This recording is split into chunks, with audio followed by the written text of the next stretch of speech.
Alors il y a un an, jour pour jour, nous ouvrions les portes de la Maison Rose.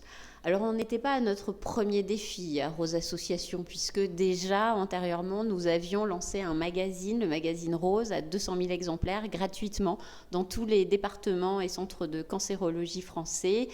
Et nos lectrices nous a fait remonter le souhait d'ouvrir une maison rose qui leur serait dédiée. Donc on s'est lancé dans l'aventure et voilà, et aujourd'hui nous fêtons les 1 an de cette maison incroyable, inédite en France, et qui a pour mission de réenchanter la vie des femmes atteintes de cancer. Au programme de cette soirée, pour fêter cet événement, nous avons invité Keren Anne à venir faire un concert privé en face de nos Lady Rose pour les remercier, pour leur offrir un moment exceptionnel. Et nous avons également invité nos partenaires qui nous permettent de vivre et d'ouvrir cette maison chaque jour aux Lady Rose. Les missions de notre association Rose, en fait, reposent sur 3 pôles. Un pôle information, nous éditons Rose Magazine, donc à 200 000 exemplaires, qui est distribué gratuitement dans les 1100 services de cancérologie français. Nous éditons un Blue pour les hommes, plus lifestyle, qui est distribué également gratuitement dans les établissements. Nous avons un site internet et une grosse communauté de malades. D'ailleurs, je pense que c'est la plus grosse communauté en France de malades de cancer, qui est très active, notamment sur les réseaux sociaux. Ça, c'est pour notre mission information.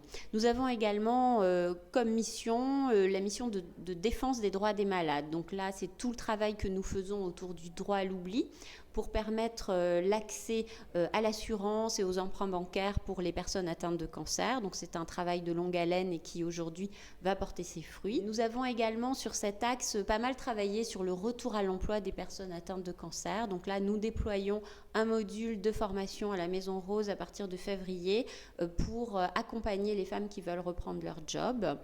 Nous avons également une mission plus servicielle avec l'ouverture de cette maison, donc et apporter toutes ces réponses, toutes ces solutions, tous ces ateliers pour mieux vivre pendant son traitement. Et nous avons lancé une plateforme un peu inédite, qui l'est totalement d'ailleurs, qui s'appelle Rosecar et qui est une plateforme de covoiturage pour les malades de cancer. Elle permet en fait aux personnes de se repérer, de se géolocaliser et d'aller de leur domicile à l'hôpital. Parce qu'il faut quand même savoir que les frais de transport dans la prise en charge du cancer représentent 60%. C'est juste énorme du coût de l'ensemble de la prise en charge. Donc on ne se le dit pas assez, donc il faut résoudre ces problèmes. Donc on est vraiment toujours sur l'innovation sociale et sociétale. C'est comment finalement faire pour accompagner de façon la plus pertinente les malades et finalement notre société aussi. Donc ça, c'est notre travail et cette Maison Rose en est un exemple.